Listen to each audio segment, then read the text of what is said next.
سیدہ خدیجۃ الکبریٰ رضی اللہ تعالی عنہا کا جو وصال ہے وہ 10 رمضان المبارک کو ہوا۔ سب سے پہلی موسنا ہے اسلام، اور یہ وہ خوبصورت اور عظیم ہستی ہے کہ کائنات ساری کو مصطفیٰ کے پاس جا کے سکون ہوتا ہے، اور میرے مصطفیٰ فرماتے مجھے ختیجہ کے پاس جا کے سکون ہوتا ہے، ختیجہ کے پاس جا کے سکون ہوتا ہے۔ آپ فرماتے ہیں سیدی ماں، پہلی ماں، کہف امن و امان، حق گزارے رفاقت پہ لاکھوں سلام۔ آپ فرماتے ہیں جس طرح اصحاب کہف کو اس غار کے اندر جا کے سکون ملا تھا، اس طرح ہماری پہلی ماں کے پاس جا کے ہمارے نبی کو سکون ملا کرتا تھا۔ کہف امن و امان، یہ غار ہے امن و امان کی، جس طرح اصحاب کہف کی غار تھی۔ میرے بھائی، حضرت سیدہ خدیجۃ الکبریٰ رضی اللہ تعالی عنہ کی یاد منانا، ان کا ذکر کرنا اس لیے تو ضروری تھا ہی کہ وہ ہم سب کی ماں ہیں، اس لیے بھی ضروری ہے کہ وہ امت مسلمہ کی محسنہ ہے، اور اس لیے بھی ضروری ہے، یہ جملہ یاد رکھیے گا، اس لیے بھی ضروری ہے کہ جب حضرت ختیجہ کا تذکرہ ہوتا ہے تو میرے رسول پاک راضی ہوتے ہیں، حضور خوش ہوتے ہیں جب حضرت ختیجہ کی بات ہوتی ہے۔ جب حضرت خدیجۃ الکبریٰ رضی اللہ تعالی عنہ سے کوئی محبت کرتا، کوئی احترام کرتا تو حضور راضی ہوتا۔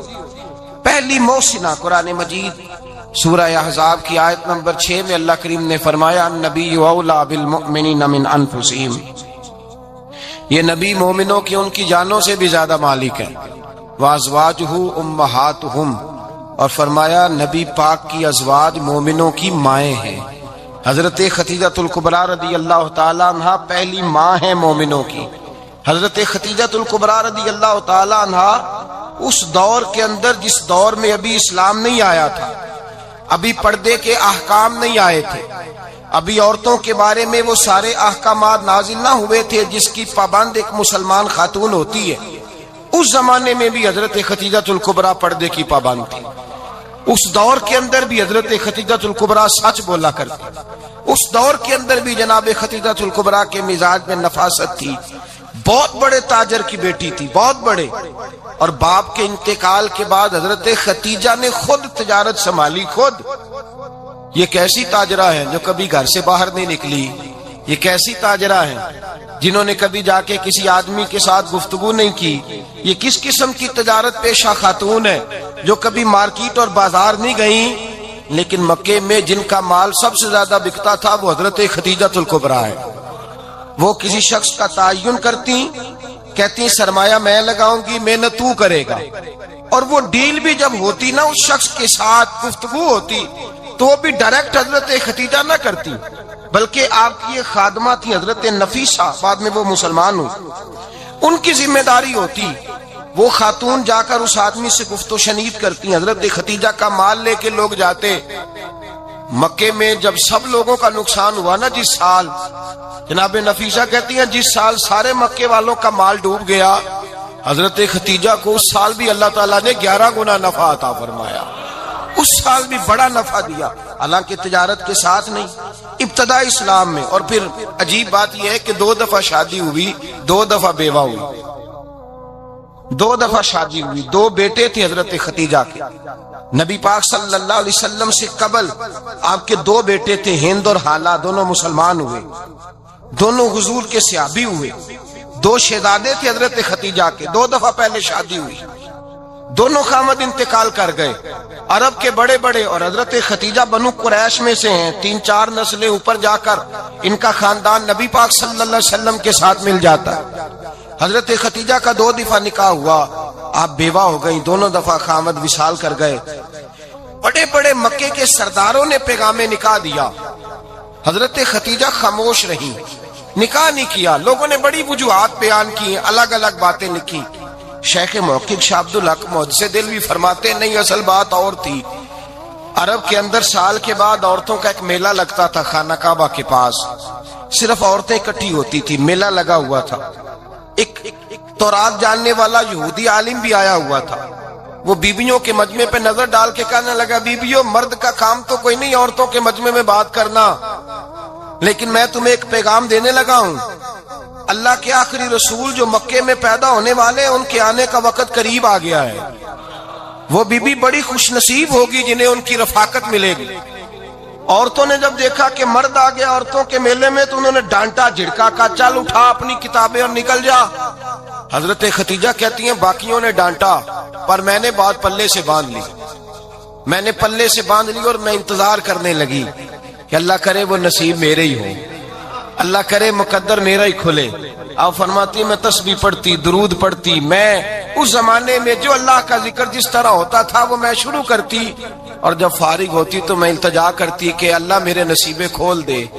کہتی ہیں آہستہ آہستہ آہستہ آہستہ میں حضور کی تعریف سننے لگی, آہستہ آہستہ تعریف سننے لگی. نبی پاک صادق ہیں, امین ہیں, سچے ہیں, دیانتدار ہیں.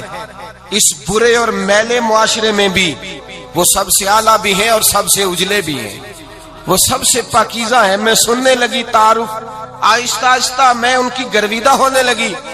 ادھر نبی پاک صلی اللہ علیہ وسلم اپنے چچا جناب ابو طالب کے پاس رہتے تھے. قحط آ گیا, حالات بگڑ گئے.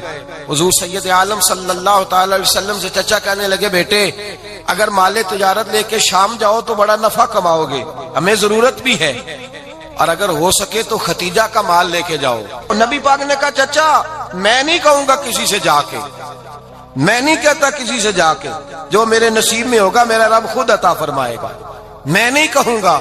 مصطفیٰ نے تو نہیں کہا. حضرت خدیجہ رضی اللہ تعالیٰ عنہ کہتی ہے میں نے خود اپنی خادمہ کو بھیجا, میں نے کہا جا کے پوچھو تو صحیح کہ میرا مال قبول ہوتا بھی ہے کہ نہیں, پوچھو. نبی پاک صلی اللہ علیہ وسلم سے پوچھا. حضرت خدیجہ کی خواہش ہے کہ آپ مال لے کے جائیں, حضور نے قبول کر لیا. جناب خدیجہ الکبریٰ رضی اللہ تعالیٰ عنہ کے غلام تھے, میسرہ ان کا نام تھا. جناب خدیجہ نے ان کو ساتھ بھیجا. فرمایا تین باتیں ارشاد فرمائی. ایک تو فرمایا سارا رستہ غور سے دیکھنا میرے نبی کے ساتھ کیا معاملات درپیش ہوتے ہیں. ابھی اعلان نبوت نہیں کیا, فرمایا ذرا غور کرنا, میرے مصطفیٰ کا مطالعہ کرنا اور مجھے واپس آ کے سبق سنانا. وہ جو تم نے چہرہ بددعا کی تلاوت کی ہو ذرا مجھے واپس آ کے سنانا. جنہاں نے دل بر جانی ڈٹھا ہو اکھیاں ہی تک لیاں, تو ملے ہوں تے ساجن ملیا ہوں ناساں لگ پئیاں, ذرا جا کے نا تلاوت کرنا اور مجھے اور دوسرا فرمایا تم میرے غلام ہو تو مصطفیٰ کے بھی غلام بن کے رہنا. میں سنتی ہوں کہ کردار کے, افکار کے, نظریات کے, عظمت کے بلند و بالا, وہ جیسے کہیں ویسے کرنا. اور تیسری حضرت خدیجہ نے نصیحت فرمائی. فرمایا محمد ابن عبداللہ صلی اللہ علیہ وسلم کی رائے سے اختلاف نہ کرنا. یہ چلتے ہوئے معاہدہ کیا, جو وہ کہہ دے سو کر جانا. غلام کہتے ہیں میں ساتھ گیا, باتیں میں نے سن لی, لیکن جب سفر شروع ہوا نا ابھی چند منزلیں طے ہوئی تھی. میں نے کہا خدیجہ آپ نے کیا نصیحت کرنی تھی, ان کے ساتھ جو رہے گا وہ ان کا غلام ہی بن جائے گا, ان کے ساتھ جو رہے گا. تو اجے میرا محبوب نہیں ڈٹھا جن ویکھ کے چن شرماوے, جے رکھے ہاتھ پھلاں وچ ہاتھ نال پھلا رل جاوے, تے ادھی راتی چن چڑھ جاندے جدوں جلوہ فرماوے.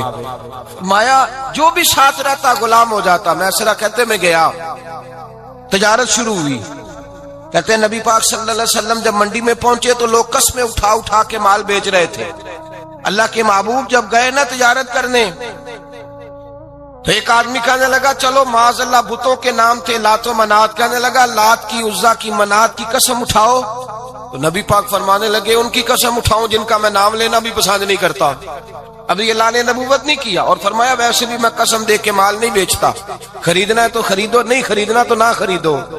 کہتے ہیں لوگ قسمیں اٹھا اٹھا کے پیچھے جاتے تھے, پر میرے نبی جس سے رخ پھیرتے تھے وہ نبی پاک کے پیچھے ہو جاتا تھا. ماتے کئی گنا زیادہ نفع کمایا. ہم رستے میں تھے, حضور ایک درخت کے نیچے آرام کرنے لگے.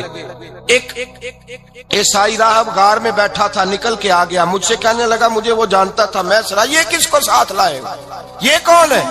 میں نے کہا اہل قریش کے ایک معزز آدمی ہے. کہنے لگے یار جس درخت کے نیچے یہ لیٹے ہوئے ہیں یہاں عام آدمی نہیں لیٹ سکتا, یہاں وہی لیٹے گا جو اللہ کا سچا رسول ہوگا, یہاں دوسرا کو لیٹ ہی نہیں سکا. یہ رسول ہے, ان کا خیال رکھنا, خیال رکھنا. کاش میں اس وقت تک زندہ رہوں جب یہ نبوت کا اعلان کریں. میسرہ کہتے ہیں میں غلام ہو گیا. نبی پاک صلی اللہ علیہ وسلم کی ادائیں مجھے بھانے لگیں. جب واپسی پہ نکلے تو گرمی بڑی شدید تھی. فرماتے ہیں جب دھوپ تیز ہوتی تو بادل کا سایہ آ کے حضور پہ سایہ کر دیتا. بادل کا ٹکڑا نبی پاک پہ. اللہ جانے کہاں بیٹھ کے لوگوں نے کتابیں پڑھی ہیں جو کہتے ہیں 40 سال کے بعد نبی بنے تھے. پتہ نہیں کہاں بیٹھ کے کتابیں پڑھی ہیں. ہم نے تو جو سیرت پڑھی ہے وہ بتاتی ہے کہ تیری حیات پاک